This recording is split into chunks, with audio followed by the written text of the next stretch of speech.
What's going on? What's going on? What's going on, beautiful people? We are back with another episode of the Disc Advantage. This is the a space to where we talk about the Disc Advantage, which is a series where we explore like how this transforms the way organizations work. My name is Daniel Truelove, Dr. Daniel Truelove, and I specialize in organizational climate and culture and helping teams and leaders create workplaces where everyone can thrive. And in this series, we uncover practical ways to overcome workplace challenges, enhance communication, and achieve better results utilizing a DISC. Tonight's conversation is all about effective communication. And I'm excited to be here with you all again. And so, like always, I just want to make sure that I'm coming across very, very clearly. So if you can hear me, if you're logged in already, please give me a thumbs up to let me know that the audio is working well and that you are ready to go. One thing that I do want to kind of like preface at the very beginning of this is that I'm going to give you all a resource at the very end of this. That resource is going to be something that you can utilize to take the information that is shared here tonight and utilize it, implement it. You know, utilize it with your teams, utilize it for yourself, or whatever dynamic you want to utilize it in. I want to make sure that you have something so that it's just not information to share, but it's also information that you can continue to let resonate and utilize as you move forward. And so, with that being said, we are about to get started. Our conversation tonight is what? How can we solve workplace miscommunication utilizing a DISC? And with that being said, I think it's important for us to frame this conversation in the right way. Frame it in a way to where why is this important? Why does this matter? And I think every one of us have been, in the situation where we probably have worked in a space and, we may have better relationships with certain individuals, and maybe some individuals in our workplace we do not have as great of a relationship with. In the same way, we may communicate very, very easily with someone, and then someone else is like the conversation doesn't kind of like go as smoothly. And a lot of times we can avoid having conversations with those individuals to where the conversation doesn't seem to flow, and those conversations end up creating tension. The question is, do we know specifically why there's tension between those individuals that we have that friction with? And do we know the reasons why those individuals to where it flows really, really well? Do we know why it's that way? A lot of times we can kind of describe it as like, they just get me, or we're wired alike, and that's the reason why things work so well for us. And in a way, that's true. But what is the specific? We're going to get specific, y'all, right? What is the specific thing that has you all wired in a way to where you all work well together, you all communicate effectively with each other? And what is the opposite for those individuals that it's not that way? That is what we're going to dive into today. So let's get started. Like everything, I believe it's important for us to really like get into like, why is this even important, right? Why is this something that I should take into consideration? I could easily say, okay, you know what? I just don't like that person, right? We don't get along. They know we don't get along. We get together when we have our team meetings, or when we get together as an organization, they keep their distance. I keep my distance. And we've just learned to kind of, coexist without having to coexist as closely together. And you can make that choice, right? We all have each choice that we can make. But the reality is like what type of strain or what type of impact would be kind of alarming in a way for you to recognize that, hey, we need to do something about this. And so there was research that was done that shows that organizations lose 1 month of productivity every single year due to miscommunication.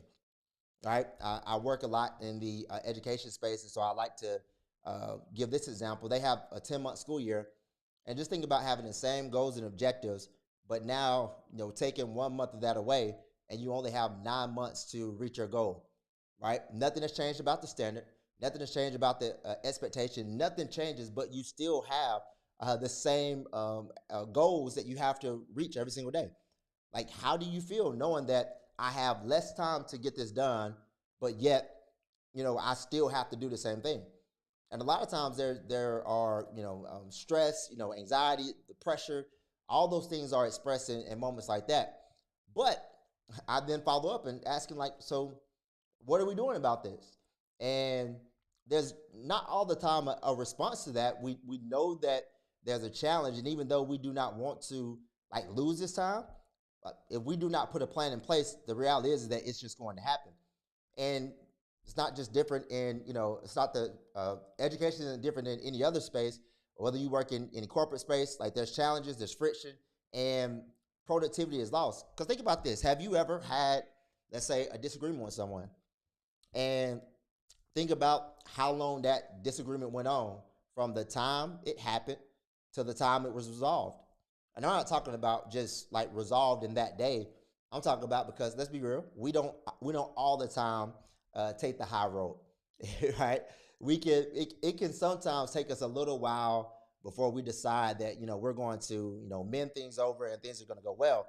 And so with that being the case, like how long from that disagreement, or how long from that miscommunication, whatever took place, until you all got in a better space, whatever that time frame is, the reality is that there's a lot of time wasted in between there, because you have your colleagues that you bond well with, they do too, and you got to share, right, everything that happened. You got to make sure that everybody understands your point of view, why y'all have this friction, and they're listening to that conversation, what they're hearing, everything, they're giving their feedback. And we can look up at sometimes and say, dang, where did the time go? And there are these little time stealers that are just there, in our day. And if there is no plan, the reality is that there will be time wasted. And so the time that you could have utilized to get projects done, to be more productive in the work that you're doing, obviously you don't get that back. But at the same time, like, think about the culture, think about the impact that it has when individuals within an organization like really don't like each other. I've been in those work environments before. Maybe some of you all have been in those work environments as well. And the reality is, you can feel it. Like I'll go and I work with organizations, and you can tell as soon as you walk in the door, an organization and where they got it right.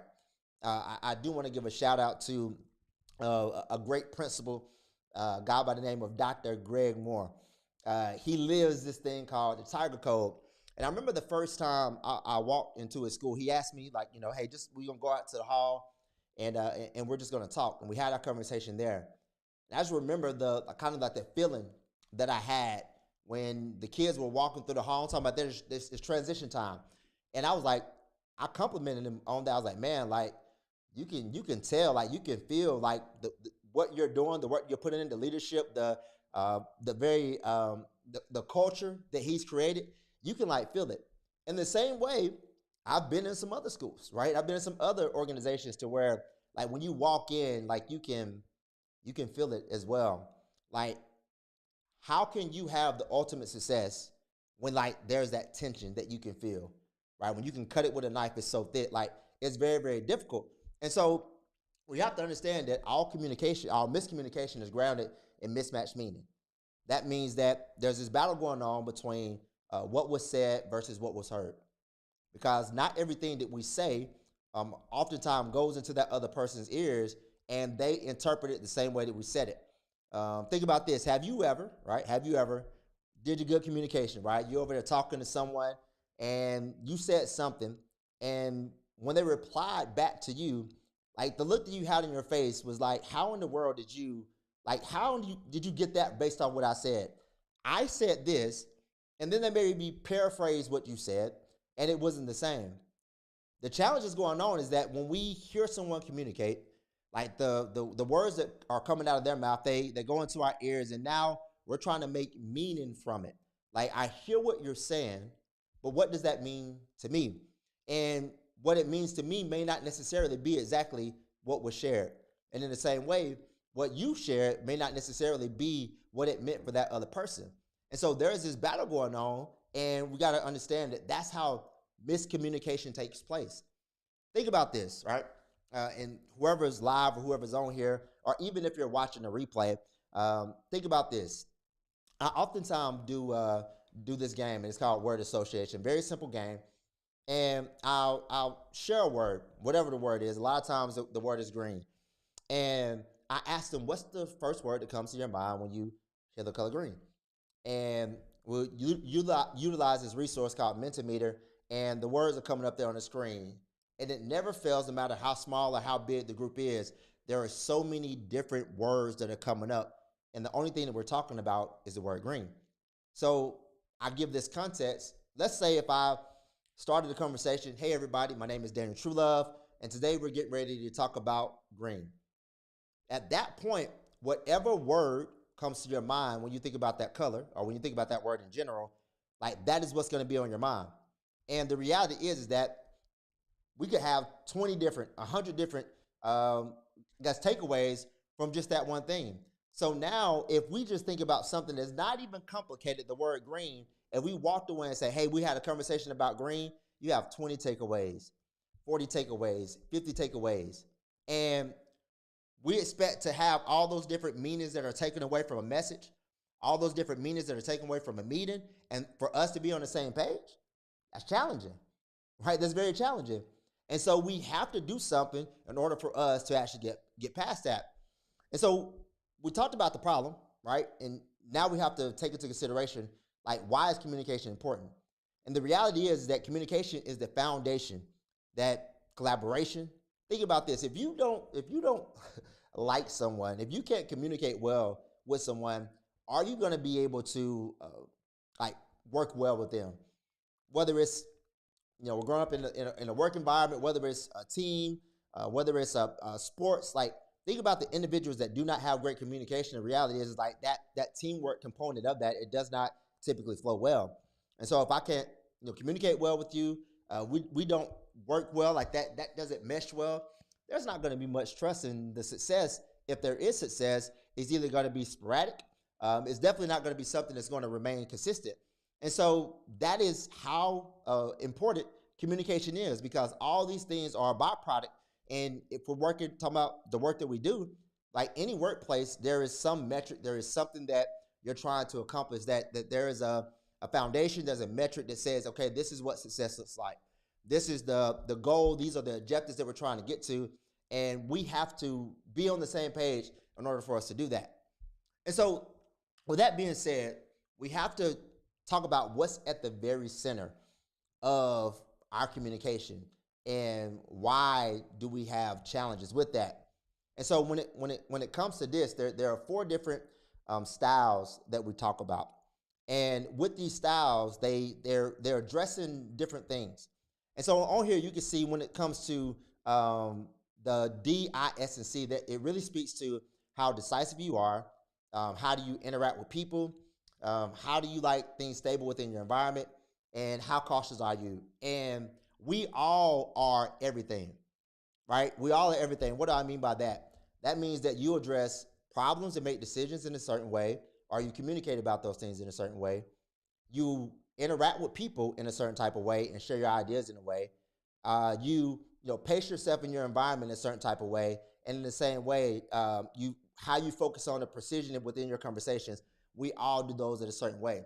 So what I want to explain to you is this: when you take the assessment, it gives you a rating, or it gives you a number in each of these areas, and however you are, where you rate up in that particular area, determines what your communication style is. So let's say, for example, the D column is all about how we communicate about problems and also make decisions, like how we communicate about decisions. And so every time you're making a decision, this is going to be the tendency that you have. And I want to make sure I stress that enough, because there's a lot of language that is utilized in a training that I recently had. It was like accusatory like language. Like it was like, this is your character. And it's like, it wasn't necessarily positive stuff, because we're talking about tension, and the particular, or these individuals that we're talking about, they were speaking about a style that was one that they were frustrated with, or the one that they have the most challenges with. And when they were speaking about, it was like, they're this. No, when that person experiences or comes in contact with a problem, or a problem arises, they tend to do things in this type of way, right? They prefer to make decisions in this type of way, right? So if you're higher on in that D area, that means that's the more assertive that you're going to be when it comes to your communication, right? If you're at the like kind of lower on that, that means the more thoughtful you're going to be. So that means that when we experience a problem, boom, a problem arises within our work environment. Some people are going to be super assertive and going to run and talk about that. Some people are going to be hesitant to speak about that. And every time a decision arises, we have individuals that are on different kind of wavelengths as it relates to that spectrum. And so when you think about that, that can create challenges because the individuals that may want to go ahead and address the situation are those individuals that want to put more thought and consideration. There can be a clash there. And because of that clash, with clashes, there can be conflict and things like that. And I think I want you to think about as we're speaking about this is this. I want you to think about where do you land, right? What if you when we're describing these, when we're talking about these, like which one do you kind of like identify with the most? And not only that, like which one are you challenged with the most?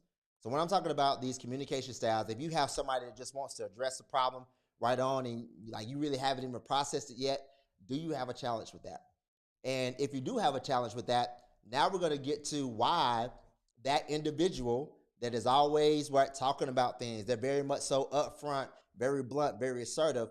If that individual is someone that's on the opposite side of how you prefer to do things, that's why you clash, right? Every time we have a problem, they have a tendency to address things in this way. And I have a tendency to address things in this way. And when we're doing things, right, on the opposite side, and we're doing things in a different way, right, that can be challenging. And so I want you to think about the individuals that you are, I guess, struggle with your interactions the most.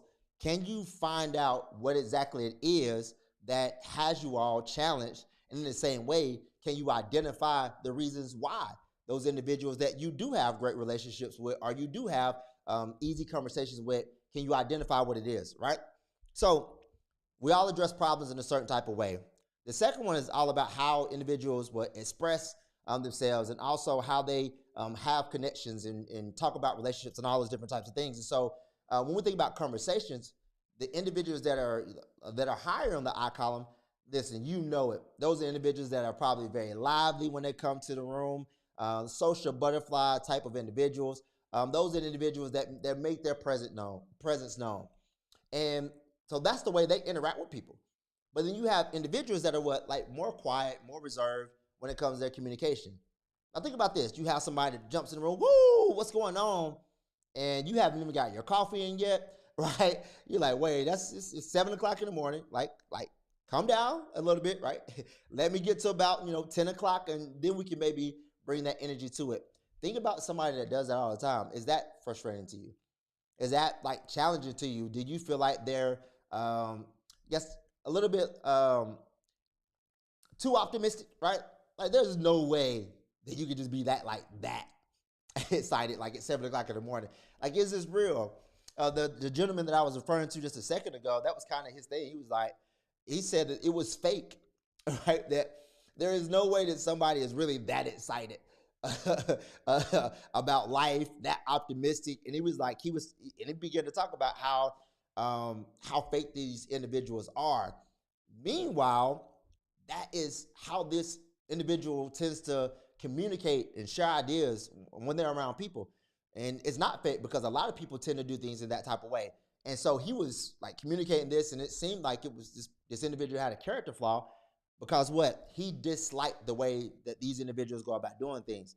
And so think about this. The other one is all about how individuals bring balance right into the environment, how they kind of bring like that reassurance, that calmness, that steadiness.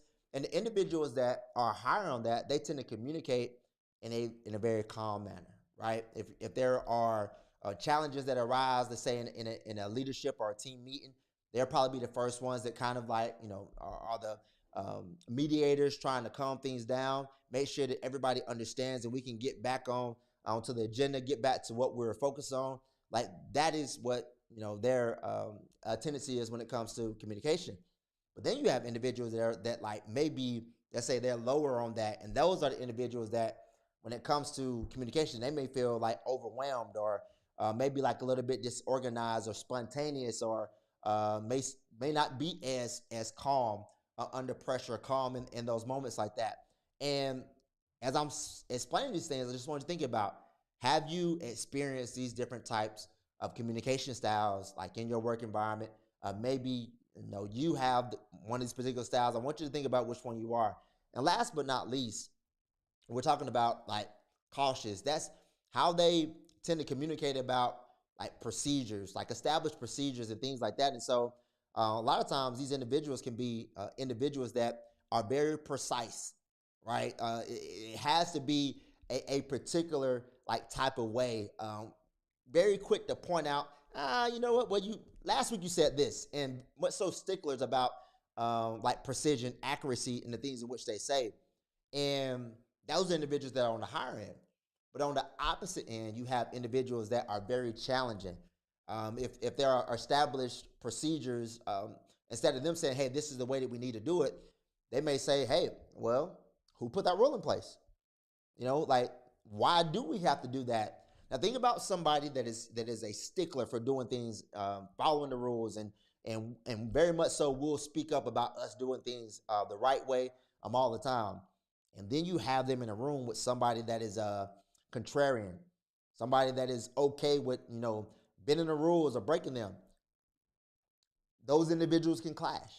And so when we're talking about like these workplace like challenges when it comes to communication, like I've shared these 4 styles, but you can probably get an idea about how these can come to a head, how these different styles, when we're all coming together in one meeting, or we're all coming together in one building, and we have to get on the same page. And you have these individuals that talk about problems in different ways. We have people that interact with people in different ways, people that prefer to be calm, people that prefer to be a little bit, overwhelmed when certain things happen. We have individuals that are precise. We have individuals that challenge those things. That is why these workplace issues can rise. And so what do we do about them, right? What do we do? What I want to do with these is I really want to make sure that I'm bringing solutions, right? You all are, experiencing different things, whether it's personally, whether, let's say you're in the leadership position and you're thinking about how we can move our organization forward. I want to make sure that you have solutions that are very much so practical and allow for you to implement them immediately. And the first thing I want to say is that we have to have a mindset shift. Think about reframing.